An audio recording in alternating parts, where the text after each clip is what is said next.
This is Look West, a podcast from California's Assembly Democrats. Hi, and welcome to another episode of Look West. My name is Pablo Espinoza, and we're joined for this episode, focus on veterans issues and resources with none better than the Assembly Veterans Committee Chair, Assembly Member Jacqui Irwin. Welcome, and thank you so much for joining us. Really my pleasure to be here today with you. And this is one of my favorite subjects. I have been the chair of the Assembly Veterans Committee for the last 7 years, and probably one of the longest serving in a very long time. And that's really allowed us to dig deep into the issues that veterans in California are facing. And before we go into the issues, tell me why, it is one of your favorite roles to be the chair of the Assembly Veterans Committee. You have a connection with veterans? Well, I think we all have a connection with veterans. My dad actually served in Holland. Everybody is required to serve for 2 years, so he served in Canada. But really, the bigger picture is we have a military base here in Ventura County, Naval Base Ventura County, and a lot of a lot of service members that end up staying here after they retire. And I think it's critically important that people who have served get the benefits that they need. So you've been serving veterans and serving them as a chair of the Assembly Veterans Committee for a very long time, as you mentioned. Is there any particular story that comes to mind that is sort of an illustration of what makes you really proud of the opportunity that you have to help people in your role? I have a veteran, James Espinoza, who came to me when his brother committed suicide. His brother had served had graduated from West Point, very successful. 3 years ago, he put a gun to his head. So James came and was very interested in making sure that when people purchased guns, that the suicide prevention hotline was there in the gun shops. We worked with him, and that bill was signed by the governor. And a year ago, he showed me the picture of the suicide prevention hotline number in a gun shop that he went to. So I feel like it's just better to listen than it is to presume that you know what people who have served are going through. We did not go to, we haven't been to Iraq, we haven't been to Afghanistan. So we don't know what that was like, but we also don't know, I've talked to people that have been in the service for 20 years and never were deployed, and the guilt that they feel with that. And there is even a higher suicide rate among that group. And so I think with this, it's just important to listen and not presume that you know anything. California is home, as I understand it, to the largest number of veterans in the country, right? It's about roughly 1.5 million.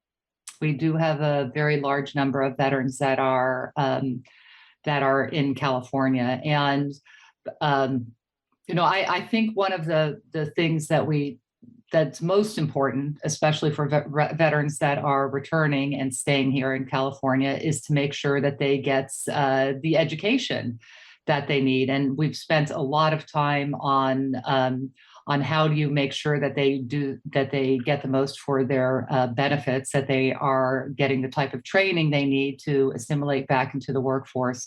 And I think the second issue that we've really been looking at, I just spoke to a veteran yesterday, is how do you make sure that you identify those veterans that served elsewhere and come back to California and get them connected to services that they are entitled to? And that's a huge task because I believe it's 30,000 veterans that are expected to separate from service and return to California for the next 10 years. Yes, it's absolutely a large task, and it's not that seamless right now. So, we really need to do better identifying those people that are coming to California, and the same thing with people that are separating from California. Connect them to the people they need to be connected to when they return to their states. And the state has done a pretty good job in finding financing opportunities for veterans as a whole to become homeowners. But much like the rest of the state, homelessness is a major crisis, and of course, veterans are not the exception. And it was a problem before the pandemic started, and it has been made worse. Where are we when it comes to the unfortunate reality of so many homeless veterans in California? Well, first, I want to say a couple of things. We were very happy with the money in this year's budget that for veterans, and there was $25 million in supportive services for formerly homeless vets. There was money for the West LA Medical Center housing for homeless vets, and an additional $5.4 million for the county veteran service officers. And that brings the amount that the state is funding CVSOs to $11 million. And just the benefit of the budget we had this year is that the first time these CVSOs are funded to their maximum level. And why is that important? Because they are connecting, again, the veterans to the services, to the housing that they need. So there has been a very large focus on homeless veterans I would say, for at least the last decade. And the good news is, even though we see the number of homeless folks in California really exploding, the one group that we've really started to see some significant progress in is homeless veterans. And I think there's the feds have invested money and the state has invested money, and then that's made a big difference. So one of the real important things to me is that we reallocate the VHHP bond program. And that's a program that has done wonders for homeless veterans. The voters first approved Prop 12 in 2008, and then the program was reauthorized, I think it was 2017. And what that did is it allowed funding to make sure that veterans were housed and that they had wraparound services. What exactly, and we talked about this, you talked about it, wraparound services. What does that mean? What does it entail? Well, wraparound services, in my mind, is anything that helps keep the veteran housed. It could include things like helping people find employment, mental health services, substance abuse services, and even things like making sure that people can be connected to medical, dental, and eye services. So anything that can allow veterans to move back into society and to stay housed. And I really want to explore that conversation about the VHHP, which is the Veterans Housing and Homeless Prevention program, a little bit more. You said that California has done, fairly well in providing assistance to homeless veterans. What has been working? And then we can talk about some other stuff related to the VHHP. Well, the VHHP has, that's one of the big programs that has been working. That program has been around since 2008, and across the U.S., I have to say that there has been a focus on veteran homelessness. There's been a long, slow decline in California in the number of homeless that are veterans. And I think it's because there's been people come to the realization that we have not done the right thing for our veterans. If somebody raises their hand to serve our country, they really should be top priority to make sure that they get what they need. And that's especially looking at housing and wraparound services. Now, obviously not all veterans need those type of services, but it is crucially important that we focus on veterans. And like I said, we really have been. So we can't stop the progress right now by not funding VHHP again. As a matter of fact, you wanted to legislatively, have a vehicle to extend the funding for that original bond, and you wanted to increase it by $600 million. At least that would have been at the heart of the VHHP bond that would have been put to voters in the coming June. election of 2022. Give us an update on that.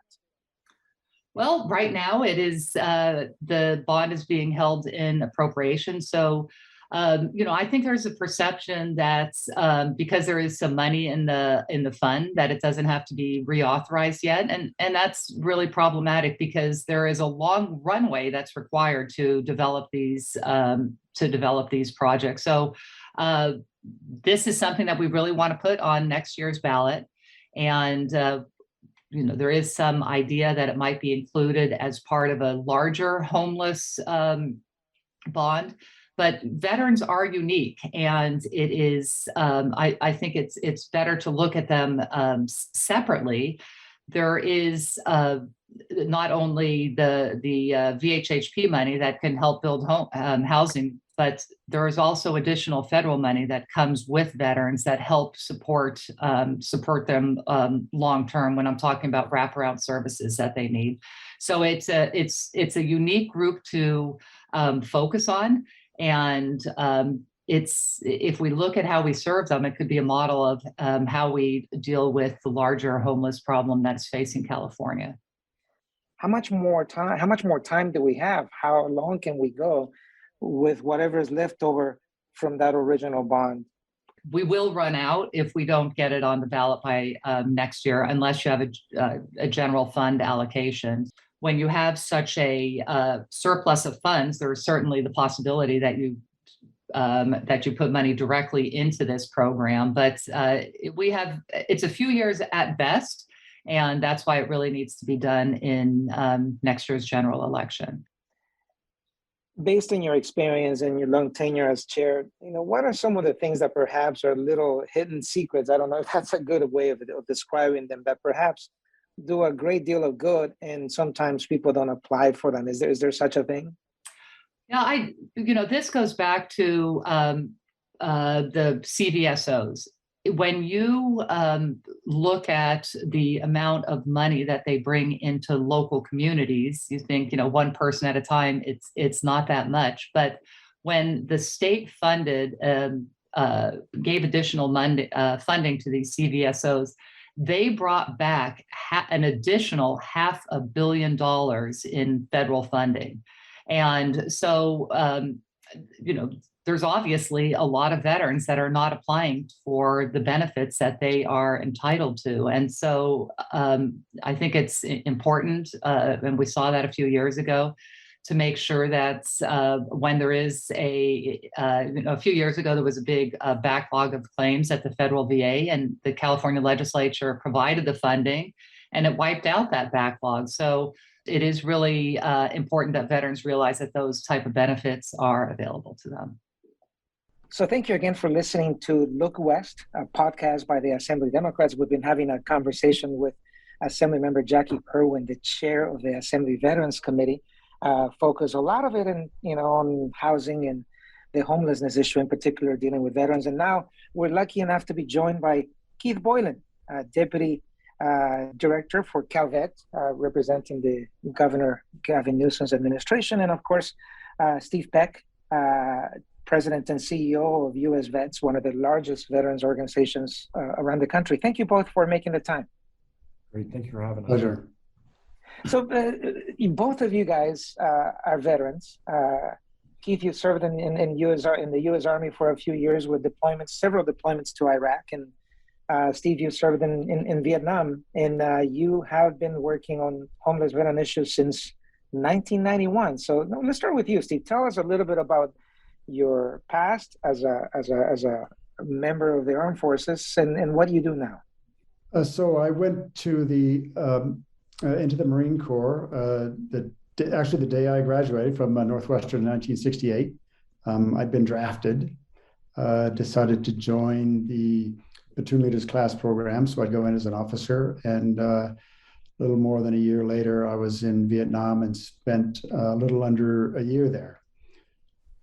Certainly had an impact on me. I came back and became a documentary filmmaker, but after a number of years began to get interested in the homeless issue, which was significant at that time, much worse then than it is now.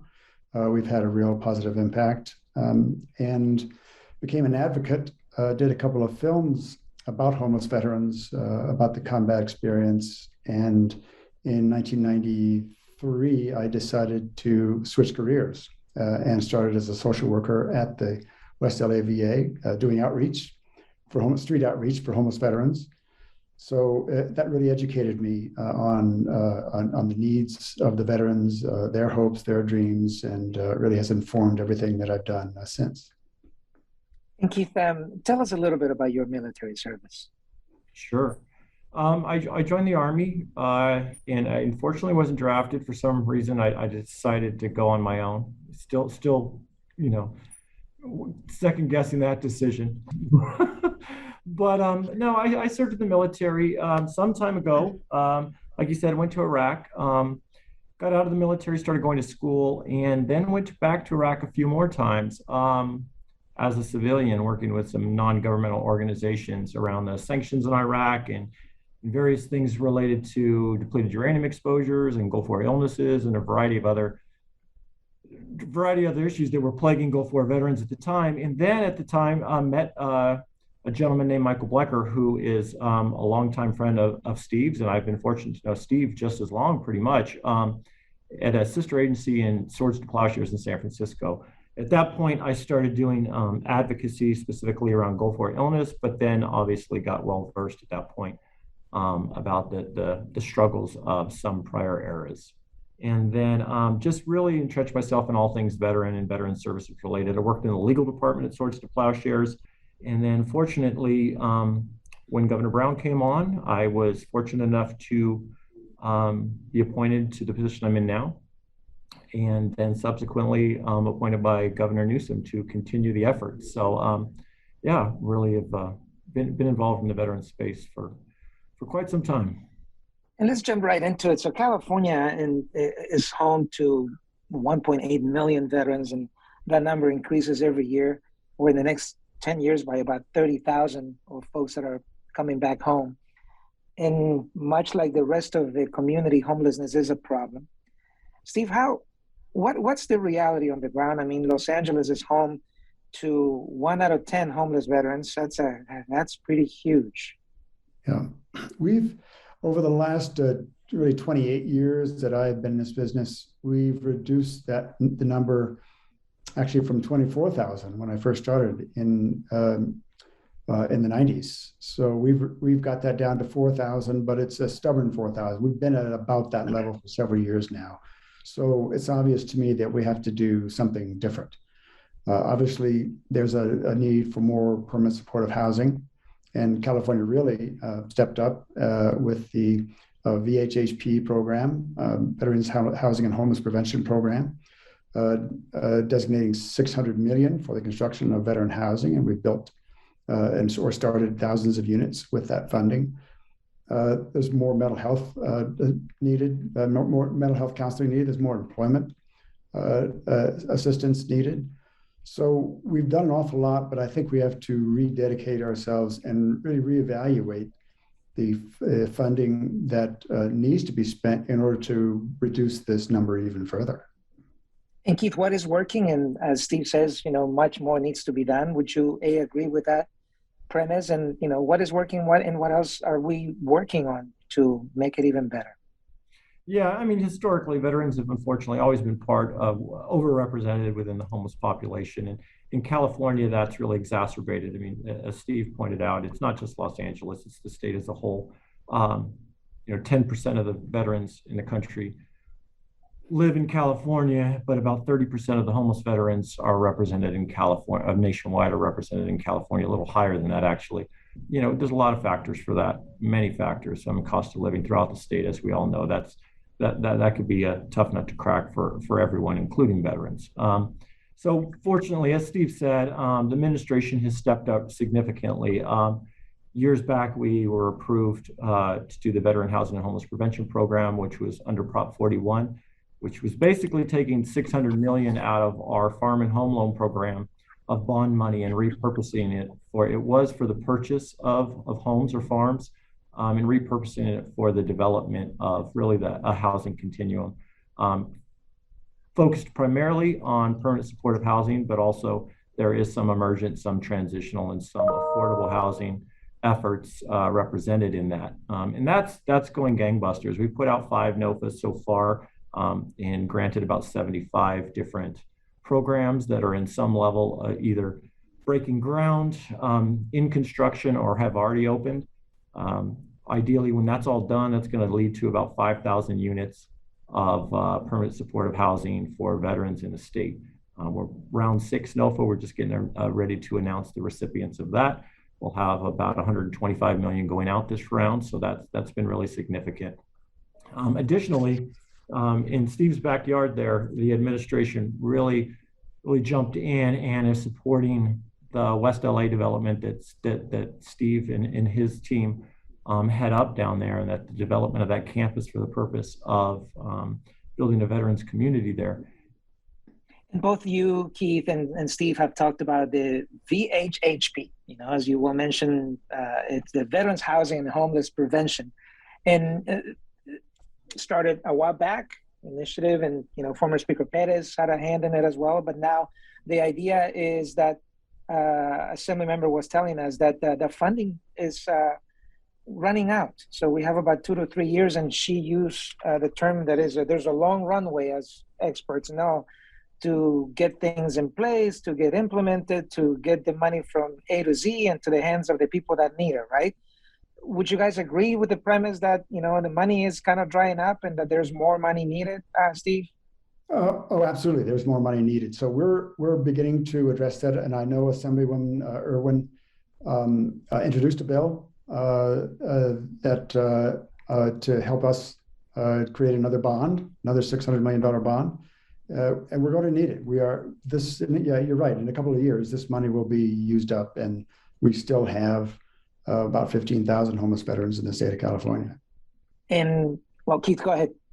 I think it's important to remember. I mean, when you talk about running out of time, it's a big problem. It needs a big solution, and it is going to take some time, especially to do it right. I mean, you could put up buildings and you could warehouse folks, but I think what I think is really impressive, and what's really impressive about the VHHP program, in just a lot of the efforts of our administration and what's taking place, certainly in Steve's world in the West LA project. First of all, he's building a community, that's just not a building where you put a few folks. This is going to be a community. This is going to be several buildings but most importantly, to come with wraparound services that have supportive services on site that help develop that community, but also help really address a lot of the issues and barriers that the residents there that perhaps led to their homelessness. And also it's going to stably house them, because stable housing someone is very different than making sure they're stably housed for a long time. Before I let you guys go, somebody, in a couple of times during our conversation, my instinct was to say, thank you. And, oftentimes we all do, people that have not served, say, thank you for your service. And somebody was telling me that as prevalent as that is, that sometimes that is not the best thing, and it never occurred to me. And somebody was also telling me that that is true. And I have 2 veterans here. What is it? Is that the best thing that we can say, to thank you for the work, or to bring you on board as a respected and loved member of our society? It is certainly welcome. It doesn't begin to address the complexity of our experience. I don't, that they say, well, if you're a veteran, you're a hero. I don't consider myself a hero. I did my duty, went to Vietnam, served, and came back, and that experience led me to where I am now. So I think it is fine. If you ask a veteran, well, gee, what was that like? Be ready to sit down for half an hour. So I think it's fine. And a lot of us don't want to get into it. I don't much like to talk about my Vietnam experience, and there are a number of veterans who are the same, I think. Keith? To Steve's point, I would say, just like any population, if you have 1.8 million veterans, then you have 1.8 million opinions on your question. I think that something really might shed some light on this is when you look at the healthcare profession right now and what they've been through with COVID, and the amount of what's been asked of them and the amount of what they've given. And put in harm's way. For me, I found myself really connecting with, I heard a nurse being interviewed, and she was very blunt about the fact she didn't want to be called a hero. She didn't want to be called a warrior. She didn't want to be thanked for her service, because what that meant to her was that people were still comfortable. What her reality was, that people were still comfortable sending her back into a medical facility, and perhaps in harm's way, obviously, and really had put in a lot of time and has been stretched in every way possible, and felt that it didn't quite encompass her reality, and she felt that it was a way of minimizing, or actually looking past the risk that she is going into every day, with not necessarily addressing the risk she went in every day, and in understanding the risk that she put herself and her fellow healthcare workers in every day. So to me, that resonated.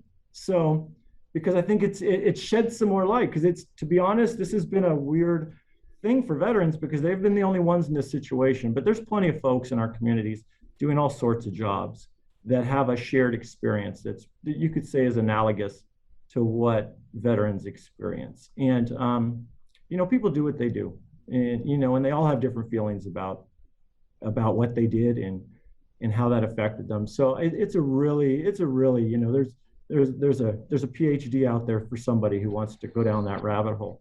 But I would leave it at that. But I mean, when someone says that to me, I sometimes are more comfortable than others with, my response varies dramatically at times. So oftentimes it's thank you, oftentimes it's you're welcome, sometimes it might be nothing. I don't know. It's just it's an awkward situation, to say the least. But I think where it comes from with folks is a good place. So I think all veterans try to focus on that aspect of it, regardless of the back end of how that might make them feel. We've been having a conversation in Look West with Keith Boylan, Deputy Director of CalVet on the Governor Gavin Newsom's administration, and with Steve Peck, President and CEO of US Vets, one of the largest veteran organizations around the country. We'll go back to Assemblymember Jacqui Irwin and continue our conversation. How does it make you feel? Because sometimes legislatively, whether it is the members or staff, we are bogged down in policy and those legislative issues. But to find out that there's 202,625 housing units, representing even more if you count the other family members, that all your work and that of others around you is making that a reality. How does that feel? Oh, I think it feels great, and it should make every Californian feel great every time they take one vet off the street. Because like I said, when we look at the people that have served and fought for our country, they really need to be the ones that we prioritize, making sure that they don't end up in the street. We should all feel appalled when we see a homeless vet, because we have failed them. And finally, for those folks that want to find out more about services that are available to them, what's the best path? I think the two paths that we see that are most beneficial is to call your county veteran service officer, and you can just look on the county website. There should be all sorts of information on them. But the other way that a lot of people are able to find out about the services is through schools. So we've seen a lot of the community colleges, Cal States. As a matter of fact, every school in Ventura County has a veteran center, and those veteran centers are very equipped to provide information about the services that are available to the students. So I would say those are really the two best paths to quickly find out what you're entitled to. So any final words, Assembly Member? We have done a lot in the last year because of our budget surplus for veterans in California, but we know there is a lot more work to be done, and we need to continue to focus on the issues that are important to veterans, whether it is homelessness or mental health services or making sure that they get the education they're entitled to. And I am going to keep working on those important issues. And that was Assemblymember Jacqui Irwin, chair of the Assembly Veterans Committee. We've had a very nice conversation about all the different services that California offers. And we've been joined also, and want to thank him, Keith Boylan, Deputy Director of CalVet, representing Governor Newsom's administration. And of course, Steve Peck. He is the CEO of US Vets, one of the largest veteran organizations around the country. Thank you all for your time. The Look West podcast is produced by the California Assembly Democrats. When you think of Californian politics, remember to look west.